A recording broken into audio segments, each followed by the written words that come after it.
What have you heard about language functions? Now, personally for me, I see this as the idea of using the target language to communicate or convey a message rather than only being able to describe the grammatical structures, patterns, and vocabulary. Well, in this episode, we're going to take a look at this shift in focus and sometimes mindset from a primary focus on grammatical forms to language functions. And I'm going to give you lots of examples and practical strategies. So let's jump in. Are you a language teacher looking for some reassurance that what you're doing in the classroom is on the right track? Or maybe you're looking for some ways to teach even more effectively. If you're one or the other or somewhere in between, you've landed in the right place. This is the World Language Classroom Podcast with your host, me, Joshua Cabral. You're about to get tips, tools, and resources so that your students continue to rise in proficiency and communicate with confidence. Let's jump in. Vamos, allons-y. Hello, my friends. Bonjour, mes amis. Hola, mis amigos. Welcome to the World Language Classroom Podcast. I am Joshua Cabral. Thank you so much for being here. Thank you for being that incredible educator that you are, for listening to a podcast about language teaching and being introspective and thoughtful about your teaching. Thank you so much for doing that and for being here with me today. So as we step into our classrooms each day, we are always looking for ways to support students in understanding the target language and using it with confidence in hopefully authentic situations. That's certainly not a simple goal, but it's one that we can work toward with the right approach. Over the past decade, many language teachers have really embraced this idea of communicative language teaching. I can speak personally for myself. I've been teaching for 27 years, and the first 15 years or so of my teaching career were not truly based on communicative language teaching. It's only been in the last 10 to 15 years that I've truly come to understand this, even through my graduate work and studying applied linguistics and second language acquisition and learning from so many teachers out there and going to conferences and studying different books and figuring out what this communicative language teaching is. So that has really changed my teaching, and that's been the case for a lot of teachers over the last decade, maybe a little more. And when we talk about communicative language teaching, it's just this idea that we are focusing on authentic communication rather than on language forms such as grammatical structures. And I often hear people talking about communicative language teaching, and I sometimes feel that there needs to be a little bit of clarification about what exactly it is, because sometimes I will hear teachers talking about it like it is a specific method. So this is what I do. I do communicative language teaching in my classroom, and yes, that is something that we do, but it's not actually a specific methodology. It is not a single method. So when we are engaging in communicative language teaching, let's remind ourselves that this type of teaching, communicative language teaching, is not a single method, but it's actually a conceptual approach to teaching that's centered on particular principles, goals, and objectives. And when we focus on the principles, then there are many methods and techniques and tasks and activities that can get students to achieve those goals. So it's an approach to teaching, and there's lots of different ways to engage in that approach. It's not just one way. And I think that sometimes we lose sight of that when we say, oh, well, I'm a communicative teacher, so therefore I have to do this. And then another teacher will say, well, I don't do that. I actually do this in my classroom. And both ways are getting students to where they need to be at the end. You're achieving your objectives of communication in your classroom. So not one being better than the other. It's not any one particular method. There are different ways to achieve that goal. And I always come back to what I once heard Florencia Henshaw say, where she said, let's focus on principles over labels. And that's what it comes down to. And when we're talking about communicative language teaching, it is about the principles of it and not the labels. There are lots of different ways to get there. And when we look at this idea of this approach of communicative language teaching, there are three essential concepts of communicative language teaching that set it apart from more traditional approaches, or legacy approaches, as I like to call them. So if you are achieving these goals in your classroom, then keep on doing it, and you are a communicative language teacher, regardless of the method that you might be calling it. But these three concepts of communicative language teaching are, number one, the focus is on communicating and doing something with the language as opposed to practicing isolated language structures out of context. That's the first tenet. The second concept or tenet is that communicative language teaching is student-centered as opposed to teacher-centered, where students create with language rather than having the language explained to them. And the third concept of communicative language teaching is that it is focused on understanding the message being conveyed by students despite inaccuracy in language form. Now, this is a change from focusing on 100% accurate use of language structures and only secondarily tending to the message and communication. So this is essentially what we mean by language functions. So the focus is on communicating, it's student-centered, and it's understanding the message being conveyed by students despite inaccuracy in language forms. That is communicative language teaching, and that's what we mean when we say functions over this focus on grammar. Now, I want to make sure, and to be clear, a certain level of accuracy of language is needed to convey a message that is comprehensible. So this idea of communicative language teaching and looking at functions doesn't just mean any language that comes out and only sympathetic listeners will ever understand what they're saying, and so anything goes and structure is not important or anything. That is not at all what I'm saying here. So again, to be clear, a certain level of accuracy of language is needed to convey a message that is comprehensible. So this move towards increased accuracy will come with ongoing communication and hearing, listening to, and reading the structures in communicative context when they're embedded in context. That's what's going to help them to become more acquired. So this is not about not focusing on the forms of the language, but it's about doing it in a way that fosters communication, where the goal in the end is communication. So even if you are doing grammar lessons and you're talking about verb forms, that you don't just leave it there, that you do move it toward the idea of using it to communicate. What is the function of that? Yes, that's the forms of the verb. But then, what do you do with it? That's what we mean by the function of it. And I completely understand that some of us are in language departments where there's a curriculum where we do have to teach some particular grammar points. That's part of the curriculum, and we can't escape that because, as John Bracey always says, just don't get fired. That's what you should do first, is not get fired. So yes, do your job. So I'm not telling you to abandon everything that they're saying to do in your department, but always have that focus on communication. And if you do have the opportunity or the freedom within your school system, within your department, to do the heavy focus on communication, then that's great for you. But if you're in a situation where there are grammar themes that need to be done, just make sure that through doing them, that you're also focusing on the functions coming after that. So essentially, the big difference from the legacy methodologies is that those approaches to language teaching focused almost solely on the accuracy of the language. But now we see the value in focusing on the message, even when that means not tending to errors, when the learner has not even acquired those language structures yet. So that is one of our big challenges and hurdles that we have to move past when we're so embedded with the accuracy being the primary focus. And so that's where I talk about a mindset shift that has to come within there. And again, we do want to move towards accuracy. A lot of times when we talk about communicative language teaching and comprehensible input and language functions, that it's then separating it. It's a this or that, and we're separating it from the structures of the language and all of that. And I'm certainly not saying that, but we just need to keep that focus on communication. The idea of language functions, so how we use the language to communicate, has really inspired this paradigm shift in our teaching methodology. And so, as I like to say, those legacy approaches that focused on grammar and structures, they weren't so focused on communication. But now, with a focus on communication or language function, they're kind of interchangeable.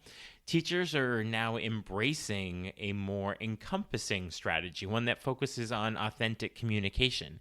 And it can be a both and when it comes to the grammar if it's in your curriculum. So this is a shift that fundamentally transforms the way we view language teaching, and it's placing authentic communication and language functions at the forefront as the ultimate goal and objective of what we want students to be doing with language. So I'm going to go through some practical strategies and examples to help support our focus on language functions, but I also have a blog post on it, so I just wanted to make sure you knew about that. So if you want to see it in written form with the examples where I've sort of taken all the notes for you, you can get that at wlclassroom.com/language functions. So wlclassroom.com/language functions. And I'm also going to have the link to that blog post in the show notes of this episode as well. So now let's look at some practical strategies with some examples to support our focus on language functions. So I'm going to go through a couple of the sublevels of proficiency, but not all of them. So I'm going to do novice low, novice high, intermediate low, intermediate high. And you can sort of see that the novice mid and intermediate mid are going to sort of bridge the two of them. But let's start at our novice levels. And at the novice level, this is where we are making language very practical for students. So at the novice level, students are like linguistic explorers. They're taking their first steps into this whole terrain of language. So traditionally, they might have been bombarded with lots of verb conjugations and intricate grammar rules. However, with our shift towards language functions, this is allowing them to focus on more practical, real-world application of the language. And we want to do that soon and early on so they don't just see it as mechanical exercises with the language. So at the novice low level, students can engage in simple role-play conversations, such as ordering food and asking about personal things about family and interests. And throughout this, we want to encourage them to use common greetings and basic food-related vocabulary and appropriate phrases. So the goal is not grammatical perfection, remember, but practical communication. Now, students learn to convey their preferences in authentic context, and this is what's laying the foundation for those real-world interactions. And to point out, particularly novice low going into novice mid, that language output, their text type, those single words and phrases, at this novice level, they are memorized phrases and vocabulary. So there tends to be more accurate language at this level for that reason. So it's the perfect place to focus on the function of it because they're not really concerned with the structures of it yet because they're not breaking those apart and creating more with language, which is more of the hallmark of the intermediate level. So this is the ideal place to really focus on the functions. Those functional phrases are indeed just that. They're functional. And as we move on to the novice high level, students can participate in more simulated scenarios, maybe like traveling.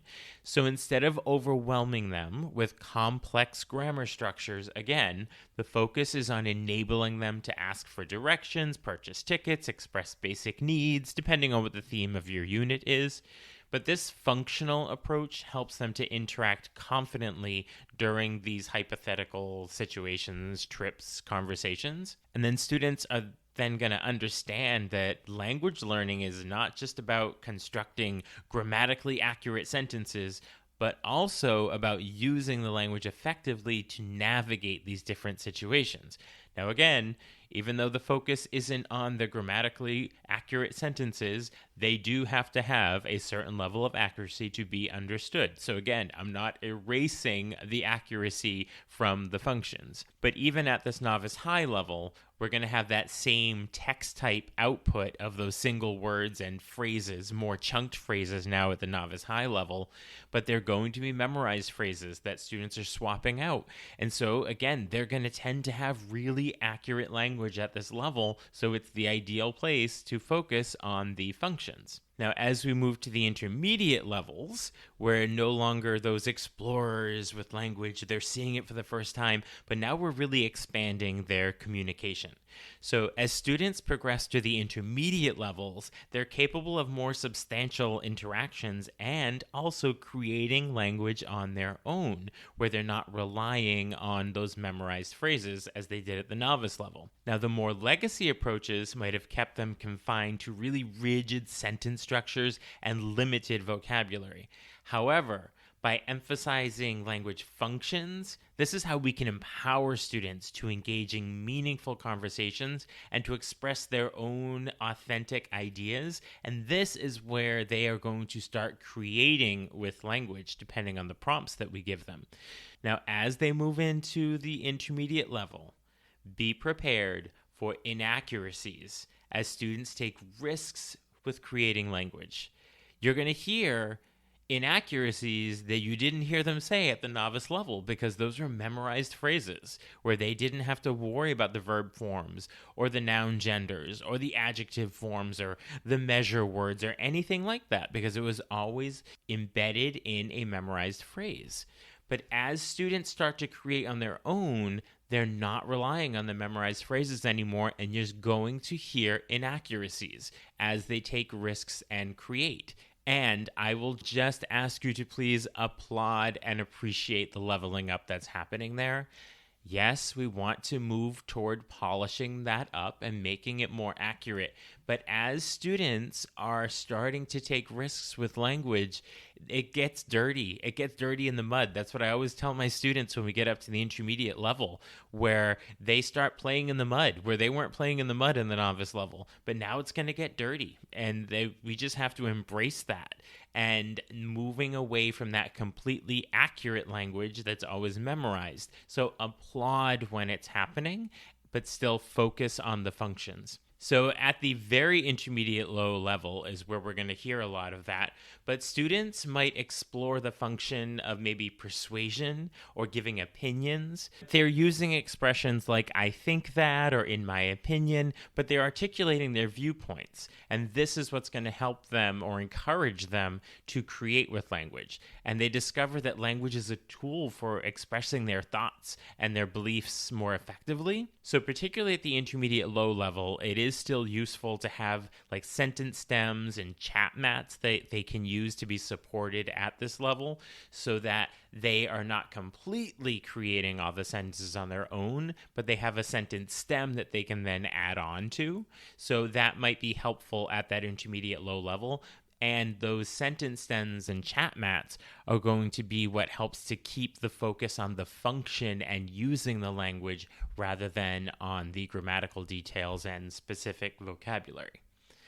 And then if we look at intermediate high, now students can narrate and describe. So rather than being confined to those formulaic sentences and those sentence starters, they can recount personal experiences, they can share anecdotes, and they can describe, memorable events, and they can use lots of different verb tenses and adjectives and all of that. And they're starting to understand, if they don't already, that language is not just a set of grammar rules, but it's a way to communicate their experiences and their emotions and to describe the world and engage in the world around them. And so the more opportunity we give them, then they will move beyond that focus on the grammar and use the structures that they've acquired to then communicate. So again, not erasing the structures and the focus on the forms and all of that and the focus on form. There's a place in there. We talk about the PACE model. We talk about teaching grammar in context. So we're not saying don't do that. But as we do that and students acquire those structures and they acquire that vocabulary, that we want to make sure that we are focusing on the function of them. That's what we mean when we say teaching grammar as a concept. It's the function of it. Like, why learn that form of that verb? What are you going to do with it? What's the function of it? So in this shift where we're moving away from the grammatical focus to the function focus, just remember it's not this either or this or that when it comes to grammar. But we just want to remember that how students use the vocabulary and grammar structures to communicate is what is of primary importance, because that's what proficiency is. As language teachers, it's essential that we embrace this paradigm shift from that focus on grammar and accuracy to a more broader emphasis on language functions and authentic communication. Now, this shift is going to hopefully ensure that language learning is not just this theoretical, mechanical exercise for students, but it's one that's going to truly build their proficiency and, more importantly, their communicative competence. And not just communicative competence, but also their cultural competence. So hopefully you're already going down this road of this shift in mindset, moving away from the grammar focus to the function focus. And again, it's not a this or that or either or, but when we're doing the grammar, to make sure that you focus on the function of it as well, because we're all in different places in our departments and what expectations are and the curriculum we're working with, and I totally get that. But to the extent that you are able within your teaching, focus on language functions and authentic communication within your communicative classroom. Be sure to check out the show notes where you will see the link to my blog post on language functions, where I've taken all the notes for you. So if you want to have that going forward or share it with somebody else. So the link is there, but also it's wlclassroom.com/language functions. And also in the show notes, you can sign up for Talking Points, which is my weekly email newsletter with tips and resources for language teaching. And there's also the links to get in touch with me if you'd like to work together. And we can do that either in person in your school, or we could even do it remotely. So hopefully you are embracing the shift and you are ready to focus on functions. Thank you so much. I will talk to you soon. Bye for now.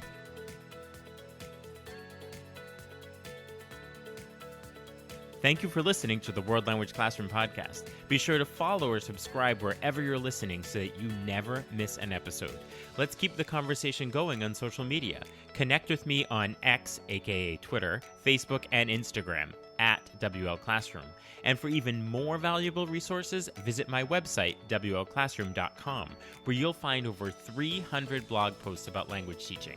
So stay inspired, keep growing, and continue making a difference in your language classroom.